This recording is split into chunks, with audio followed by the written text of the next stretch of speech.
मधुर आवाज़ चैनल में आपका स्वागत है। हमारी आज की कहानी है सास बहू की लड़ाई। दीपिका, अरे कहाँ हो तुम? मेरे कमीज के साथ की मैचिंग की टाई भी नहीं निकाल सकते तुम। जल्दी करो नहीं तो देर हो जाएगी मुझे ऑफिस जाने में। सुबह के 7 बजे जतिन के गुस्से भरी कड़कती आवाज़ पूरे घर में गूंज उठी।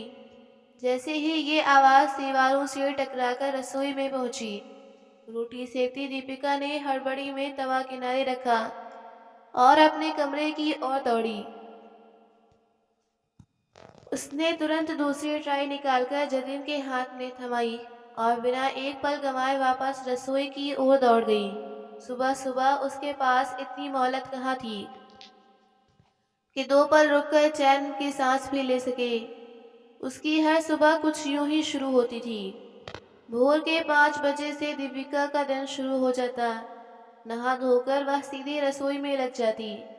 पहले नाश्ता बनाने की तैयारी करती और फिर बच्चों को तैयार करके उन्हें नाश्ता खिलाती।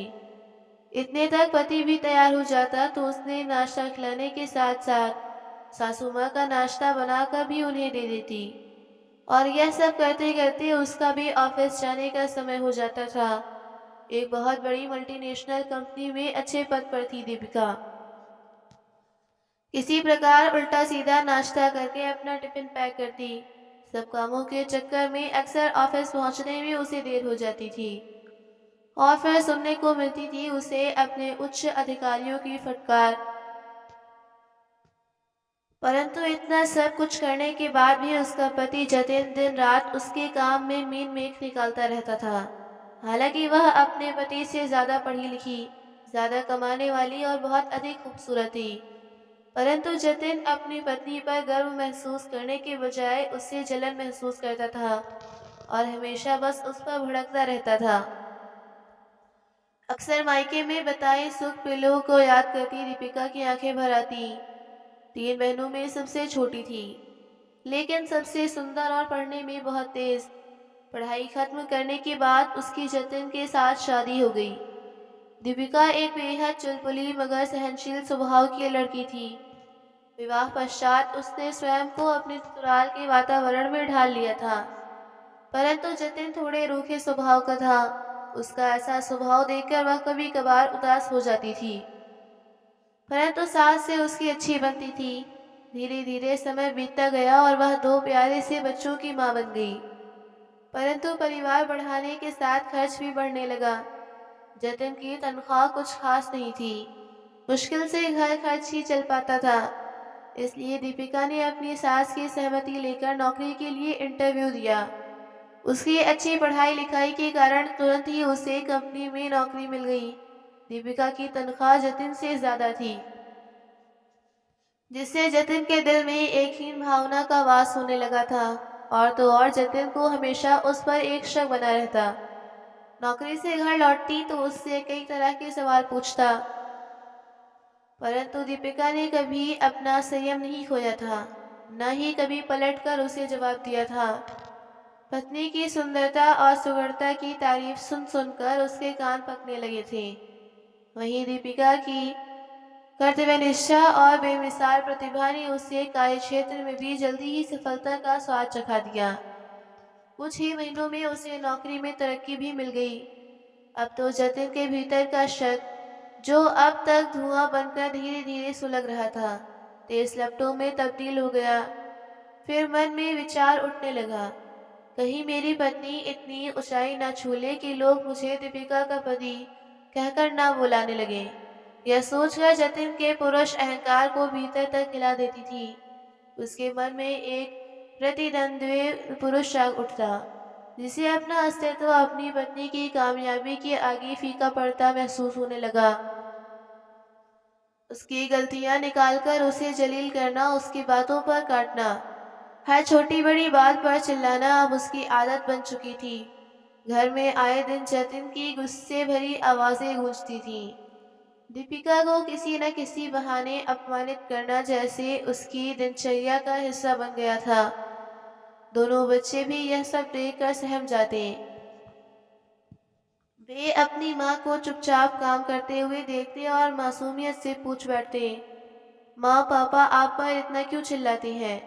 आप तो दिन भर काम करती रहती हो, हम सबका इतना ख्याल रखती हो, फिर पापा आप पर गुस्सा क्यों करते हैं?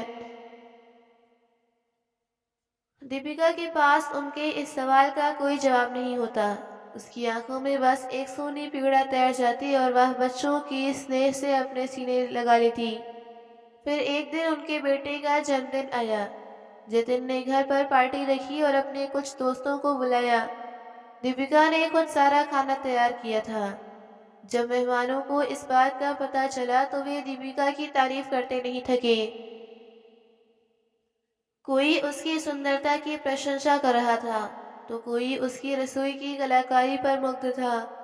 किसी ने कहा, जतिन सच में तुम बहुत भाग्यशाली हो जो इतनी आदर्श पत्नी तुम्हें मिली है। हर कोई ऐसी पत्नी की कामना करता है। यह सुनकर तो जतिन जैसे जल भूनकर कोयला हो रहा था। हर एक प्रशंसा का शब्द उसके कानों में खौलते हुए शीशे की तरह उतर रहा था। दोस्तों की बातें मानो उसे जलील कर रही थी। वहाँ खड़ा खड़ा पत्नी की सुंदरता और सामर्थ्य की प्रशंसा से जला जा रहा था। उसकी आंखों में ईर्ष्या की ज्वाला और गहरी होती जा रही थी। उस समय तो उसने कुछ नहीं कहा, परंतु जब पार्टी खत्म हुई, मेहमान विदा हुए और सारा काम निपटा कर ताकि हारी दीपिका ने जैसे ही कमरे में कदम रखा तो जतिन तंज भरी मुस्कान के साथ व्यंग्य कसते हुए बोला, वाह, आज तो तुमने सच में अपना कमाल दिखा दिया। अपनी सुंदरता का ऐसा जलवा बिखेरा कि मेरे दोस्त बस तुम्हारी ही तारीफों के पुल बांध रहे थे। वह तो तुमसे नजरें ही नहीं हटा पा रहे थे। कह रहे थे दीपिका कितनी सुंदर है, दीपिका कितनी होशियार है।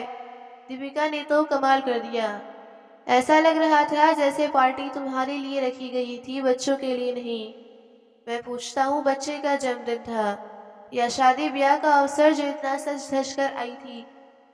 जतिन की आवाज में जलन का जहर घुला हुआ था, लेकिन दीपिका बात को बढ़ाना नहीं चाहती थी, इसलिए शांत स्वर में बोली, जतिन, मैंने जो किया वो हमारे बेटे की खुशी के लिए किया।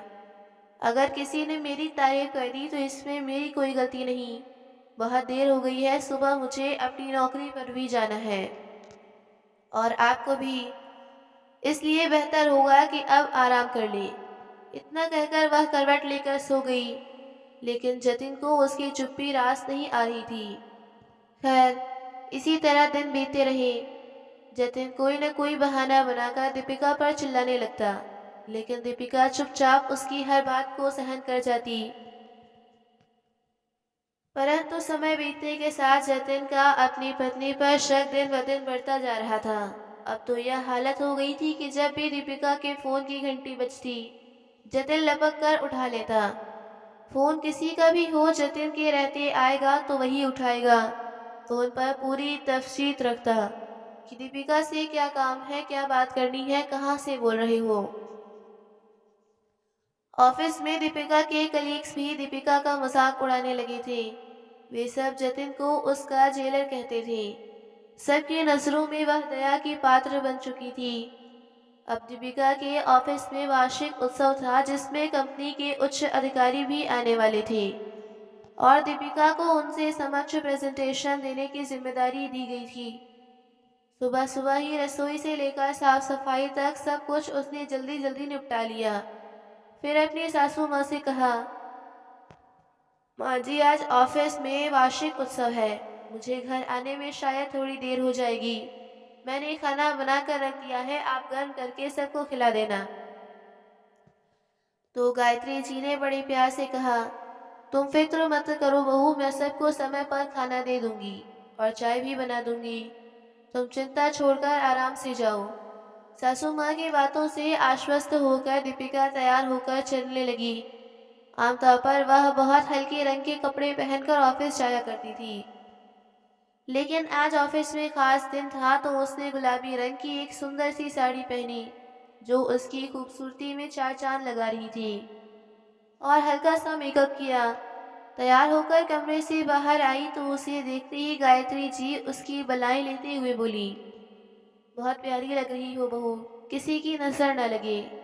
देखना आज जतिन भी तुम्हारा ये रूप देखकर लड़ना झगड़ना भूल जाएगा। अपनी तारीफ सुनकर दीपिका के गाल और गुलाबी हो गए। अच्छा माँ जी, अब मैं चलती हूँ। हाँ जाओ बहू, खूब खुश रहो और अपना ध्यान रखना। शाम के समय जब जतिन घर पहुंचा तो अपने जूते और मोजे दूर पटकते हुए चिल्लाते हुए बोला, दीपिका कहाँ हो? बहुत भूख लगी है, जल्दी से खाना लेकर आओ। तभी उसकी माँ कमरे से बाहर आई और बोली, बेटा तू हाथ मुंह धो ले, मैं खाना ले आती हूँ। सुनते ही भड़क पड़ा जतिन, क्यों, आप क्यों खाना लेकर आएंगी? उस महारानी के हाथों में मेहंदी लगी है क्या? जतिन बेटा, बहू ने सुबह ही बताया था कि ऑफिस में फंक्शन है, इसलिए देर हो सकती है। मैं खाना गर्म कर देती हूँ, तुम आराम से खा लो। जतिन का गुस्सा उबाल पड़ा था। भोजन की थाली देखते ही दहाड़ा, यह कैसा खाना है, बिल्कुल बेस्वाद। मुझे नहीं खाना ऐसा खाना। कहते हुए उसने थाली एक तरफ पटक दी। वो बार बार घड़ी की ओर देखता और गुस्से में बड़बड़ाता, पता नहीं किसके साथ गुलछर्रे उड़ा रही होगी। फिर उसने गुस्से से कांपते हुए दीपिका को फोन लगाया। फोन घंटी बजती रही लेकिन दीपिका ने कॉल रिसीव नहीं की। इस बात पर जतिन का पारा और चढ़ गया। रह रहकर उसके दिमाग में यही बात आ रही थी कि दीपिका के सहयोगी उसकी खूबसूरती की तारीफ कर रहे होंगे, उसके साथ हंसी मजाक और मस्ती कर रहे होंगे और वह मुस्कुरा रही होगी। रात के लगभग 10 बज चुके थे। दीपिका ने दरवाजे पर दस्तक दी। बहू तुम आ गई, खाना खाया कि नहीं? दीपिका ने थकी हुई आवाज में कहा, नहीं माँ जी, खाने का समय ही नहीं मिला, लेकिन सब कुछ अच्छे से हो गया। मेरी प्रेजेंटेशन बहुत अच्छी गई, सबने बहुत तारीफ की। कहते हुए दीपिका ने बच्चों के कमरे का दरवाजा खोला। दोनों बच्चे सो रहे थे। सासू माँ ने उसे पानी दिया और कहा, जाओ कपड़े बदल लो, मैं खाना गर्म कर देती हूँ। नहीं माँ जी, थोड़ी देर पहले ही चाय पी थी, आप जाकर सो जाइए। मन होगा तो मैं खाना खा लूंगी, अभी भूख नहीं है। इतना कहकर दीपिका अपने कमरे में आई तो क्रोध से उबलता जतिन अंधेरे में चहलकदमी कर रहा था। उसे देखते ही दहाड़ उठा, यह वक्त है घर आने का।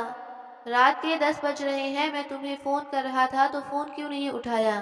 किसके साथ थी? दीपिका ने कमरे की बत्ती जलाई तो जतिन उसे विस्फारित नजरों से ऊपर से नीचे तक देखने लगा। गजब की खूबसूरत दिख रही थी दीपिका। तभी दीपिका बोली, आपको तो पता था ना कि आज ऑफिस के सालाना उत्सव में मुझे प्रेजेंटेशन देना था, बस उसी में व्यस्त थी और उसी कारण देर हो गई। यहाँ तक कि मैंने तो वहाँ पर खाना भी नहीं खाया कि कहीं और ज्यादा देर ना हो जाए।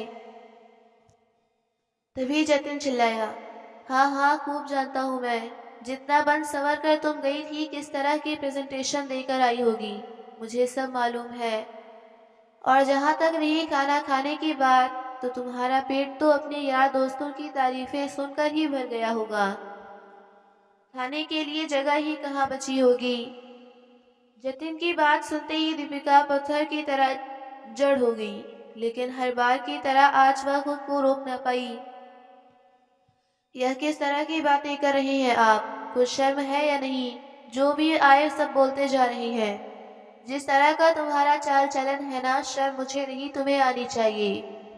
तुम जैसे औरतों को मैं खूब जानता हूँ। घर के कामकाज में तो कुछ नहीं करती और सारा पैसा मेकअप, कपड़े और सैर सपाटने में उड़ा देती हो। तुम्हें अपनी जिम्मेदारियों का कोई एहसास ही नहीं है। घर के लिए क्या करती हो तुम? सारा दिन मेरी माँ ही पूरा घर संभालती है और घर खर्च में मैं देखता हूँ। तुम तो नौकरी के बहाने दिन भर मौज उड़ाती हो ऑफिस में। दीपिका का धैर्य अब जवाब देने लगा था। आपकी तनख्वाह तो आधे महीने में ही खत्म हो जाती है। कभी सोचा है बाकी के दिन घर का गुजारा कैसे चलता है? मैंने तो आपसे प्यार किया था, आपको हमेशा सम्मान दिया, लेकिन आपने मेरी खामोशी को मेरी कमजोरी समझ लिया है।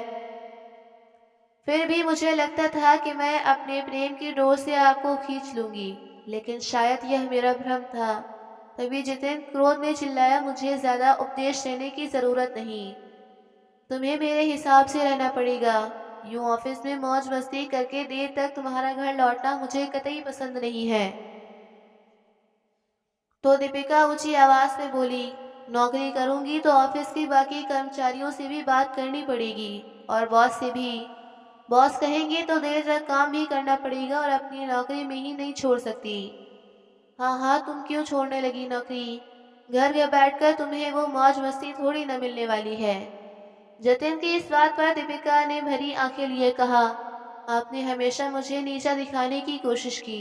उसके बावजूद अगर मैं तरक्की कर रही हूँ तो आपको अहम का चोट पड़ने लगी। लेकिन आपने कभी यह नहीं सोचा कि मुझ पर कितना कष्ट उठाना पड़ता है। घर के काम में कमी हो तो आप चिल्लाते हैं, ऑफिस में देर हो तो बॉस की फटकार सुनने को मिलती है। घर खर्च चलाने के लिए पैसे कम पड़ जाते थे, इसलिए नौकरी करनी शुरू की थी मैंने। लेकिन ऑफिस से भी देर हो जाती तो आप मुझ पर शक करते हैं। लेकिन जब आप घर से देर लौटते हैं तो मेरे मन में तो ऐसी घटिया विचार नहीं आते। बहुत जुबान चलने लगी है तेरी। आज तेरी अकल ठिकाने न लगाई तो मेरा नाम भी जतिन नहीं। कहते हुए जतिन जैसे ही दीपिका पर हाथ उठाने लगा, उसी समय उसकी माँ गायत्री जी अंदर आईं। उन्होंने दीपिका की ओर देखा, जिसकी आंखें रो रो कर लाल पड़ चुकी थीं। गुस्से भरे लहजे में गायत्री जी बोली, जतिन ये क्या तमाशा है? मेरी बहू पर हाथ उठाएगा तू? शर्म आनी चाहिए तुझे। हर वक्त तो जिस पर चिल्लाता रहता है पत्नी है तेरी, कोई नौकरानी नहीं। और फिर आज उसने ऐसा क्या गलत कर दिया? बेचारी दिन भर काम करके थकी हारी आती है और तू आते ही उसमें बरस पड़ता है।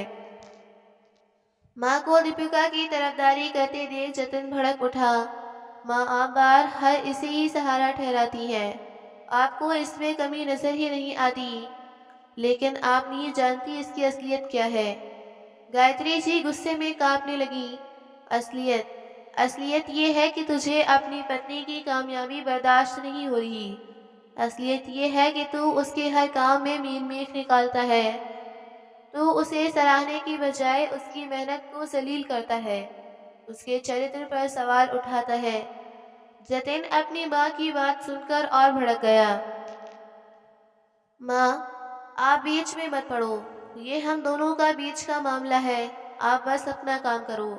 बिल्कुल नहीं, मैं चुप रहकर ये सब नहीं देख सकती। मेरी बहू बहुत मेहनती और संस्कारी है, सख्त लहजे में गायत्री जी ने कहा। और फिर अपनी बहू का हाथ पकड़कर बोली, चल बहू, तेरे लिए ये जगह सुरक्षित नहीं है। आज रात तू मेरे कमरे में सोएगी। जतिन गुस्से में पागल हो चुका था। हाँ हाँ, ले जाऊं, मुझे कोई जरूरत भी नहीं है इसकी। दीपिका गायत्री जी के साथ उनके कमरे में चली गई। बहू, तू मेरी बेटी जैसी है। मैं जानता हूँ जतिन ने तुझे बहुत तकलीफ दी है, लेकिन तू चिंता मत कर, मैं तेरे साथ हूँ और हमेशा तेरे साथ खड़ी रहूंगी। रात भर दीपिका सोचती रही, अगर जतिन के लड़ाई झगड़े और शक करने की आदत से तंग आकर नौकरी छोड़ भी दूं, तो क्या भरोसा कि उसके व्यवहार में अंतर आएगा या वो फिर से किसी बात का बतंगड़ नहीं बनाएगा। अगली सुबह हुई। जतिन की आवाज सुबह के सन्नाटे को तोड़ते हुए घर में गूंज रही थी। दीपिका, चाय बना रही हो या सो रही हो? जल्दी करो, मुझे ऑफिस के लिए देर हो रही है। लेकिन आज दीपिका की तरफ से कोई जवाब नहीं आया। जतिन ने गुस्से में आकर रसोई देखा तो दीपिका वहां नहीं थी। बच्चों के कमरे में झांका, लेकिन वहां तो बच्चे सो रहे थे। कमरे में यहाँ वहां नजर दौड़ाई तो सिर्फ उनके बिखरे हुए खिलौने ही दिखाई दिए। फिर माँ के कमरे में झांकते हुए बोला, माँ दीपिका कहाँ है? गायत्री जी ने कहा अपने कमरे में होगी या फिर सुबह जल्दी उठकर शायद काम में लग गई होगी। नहीं माँ, मैंने पूरा घर देख लिया, वह कहीं नहीं है। जतिन की आवाज में गुस्सा तो था और उसके भीतर एक अनचाही चिंता भी झलक रही थी। गायत्री जी कुछ समझ नहीं पा रही थी। उनके चेहरे पर चिंता की लकीरें खिंच गईं। फिर बोली, कहीं वो घर छोड़कर तो नहीं चली गई? उनके शब्दों ने जतिन के भीतर हलचल मचा दी, पर उसने झट से अपने चेहरे पर एक लापरवाह मुस्कान चढ़ाते हुए कहा, अच्छा ही हुआ जो चली गई। मुझे तो उसकी शक्ल से नफरत हो गई थी। अब शांति से तो जीऊंगा। परंतु मन ही मन जतिन परेशान था। उसने सपने में भी नहीं सोचा था कि इतनी बात बढ़ जाएगी। वह तो हमेशा की तरह दीपिका को नीचा दिखाना चाहता था और अपने अहंकार को संतुष्ट करना चाहता था। परंतु वह ऐसा भी कदम उठा सकती है, उसने कल्पना नहीं की थी। दूसरी ओर उसे यह सोच सोचकर बेचैनी हो रही थी कि दीपिका आखिर गई कहाँ है। मायके जाने का तो सवाल ही नहीं था, क्योंकि उसके माता पिता की तो वर्षों पहले मृत्यु हो चुकी थी और भाई था नहीं। जतिन की बेचैनी लगातार बढ़ती जा रही थी। फिर भी उसने सबके सामने ऐसा दिखाया जैसे कोई फर्क ही नहीं पड़ता, बल्कि वह तो इस बात से खुश है। दीपिका के बिना घर अब वीरान लगने लगा था। पहले जहां हर सुबह नाश्ते की महक और बच्चों की खिलखिलाहट गूंजती थी, वहां अब एक ठंडा सन्नाटा पसरा हुआ था। बच्चों की मुस्कुराहट कहीं दूर चली गई थी। गायत्री जी को सुबह सुबह उठकर बच्चों को तैयार करना पड़ता था। सुबह सुबह की भाग दौड़ में हिम्मत जवाब देने लगती। उधर बच्चों की बस का समय हो जाता तो जल्दी जल्दी में वह दोनों बच्चों और जतिन के टिफिन में ब्रेड टोस्ट डाल देती। जतिन जो पहले दीपिका के बनाए गर्मा गर्म पराठों में मीट निकालता था, अब चुपचाप ब्रेड खा लेता। कई बार भूखा ही ऑफिस चला जाता और कैंटीन में कुछ उल्टा सीधा खा लेता। बच्चे भी अब उदास रहने लगे थे। वे अक्सर अपनी माँ के बारे में पूछते, दादी मम्मी कहाँ चली गई? क्या वह हमें छोड़कर चली गई? क्या वो अब कभी नहीं आएंगी? गायत्री जी उन्हें दिलासा देते हुए कहती, नहीं बेटा, मम्मी जल्दी घर वापस आ जाएंगी। वह कहीं काम से सो गई है। कहते कहते उनका मन भी भारी हो उठता। दीपिका की अनुपस्थिति ने घर की पूरा व्यवस्था को अस्त व्यस्त कर दिया था। गायत्री जी, जिन्हें उनकी बहू पहले ज्यादा काम करने ही नहीं देती थी, अब थकान से टूटने लगी थी। हिम्मत होती तो कपड़े धो देती, नहीं तो कपड़े मैले ही पड़े रहते। जतिन भी मजबूरी में वही मैले कपड़े पहनकर ऑफिस जाने लगा। दीपिका की कमाई घर में आने न कारण घर में आर्थिक तंगी बढ़ने लग गई थी। ऐसे में जतिन ने मजबूर होकर अपने ऑफिस से एडवांस लेने की सोची। लेकिन जब वह बॉस के केबिन में पहुंचा तो उसके मैले कपड़ों को देखकर बॉस नाराज हो गया। बॉस ने गुस्से में कहा, मिस्टर जतिन, आपका यह हालत बन रखी है। यह ऑफिस है, गाय भैंसों का तबेला नहीं। ऑफिस में आने वाले चपरासी भी आपसे ज्यादा साफ सुथरे हैं। और तो और आजकल आप काम में भी लापरवाही दिखा रहे हैं। आखिर कहाँ गुम रहते हैं आप? ऊपर से एडवांस मांगने चले आए। नौकरी करनी है तो ऑफिस के कायदे कानून से आना पड़ेगा और सारा काम मन लगाकर करना पड़ेगा। नहीं तो बहुत से लोग हैं इस पोस्ट के लिए इंटरव्यू देने को तैयार खड़े हैं। बॉस की डांट फटकार सुनकर जब जतिन घर लौटा तो सामने बच्चों का फूला हुआ चेहरा नजर आया। क्या हुआ बेटा, उदास क्यों बैठे हो? जतिन ने पूछा तो वह बोला, पापा, हर रोज हम दोनों को टीचर से डांट सुनने को मिलती है, क्योंकि हमारा होमवर्क पूरा नहीं होता।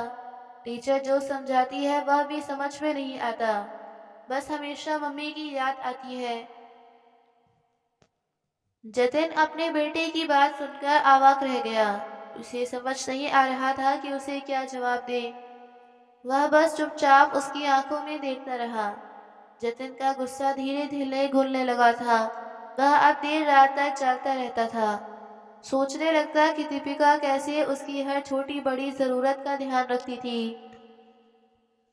उसे एहसास हो रहा था कि दीपिका के बिना सब अधूरा है। अब उसे अपनी पत्नी की अहमियत समझ में आने लगी थी। और आज घर में छाई खामोशी और बच्चों की मासूम शिकायतों ने जतिन को भीतर तक हिला दिया था। वो फफक कर रो पड़ा और बोला, यह मुसीबत मैंने खुद ही खड़ी की है, तो इसका समाधान भी मुझे ही करना होगा। लेकिन समझ नहीं आता कि आखिर दीपिका गई कहाँ। वह अपनी सहेली निशा के घर पर है बेटा, गायत्री जी ने कहा तो जतिन ने चौंक कर उनकी ओर देखा। क्या मतलब आपको मालूम था? हाँ बेटा, वह मुझे बता कर गई थी। गायत्री जी ने बेटे की तरफ देखते हुए कहा। जतिन, पिछले 13 वर्षों से वह तुम्हारे व्यंग्य बाढ़ सहती रही, तुम्हारी तीखी बातों को सुनती रही। वह घुट घुट कर जीने को मजबूर थी। तुमने कभी उसकी मेहनत को सराहा नहीं, बल्कि हमेशा उसकी हर बात में मीठ निकाली। फिर भी वो चुप रही। लेकिन उस दिन अपने ऊपर लगे लांछन वो सहन न कर पाई। अपनी जहरीली बातों से तुमने उसका दिल इस कदर घायल कर दिया था कि वह भीतर तक टूट चुकी थी। जब मैं उसे रात में अपने कमरे में लेकर आई थी तो वह रात भर जागती रही। तुम्हें उसके आंसुओं से शायद कोई फर्क नहीं पड़ता था, लेकिन मैं देख पा रही थी कि उसके भीतर कितना दर्द है।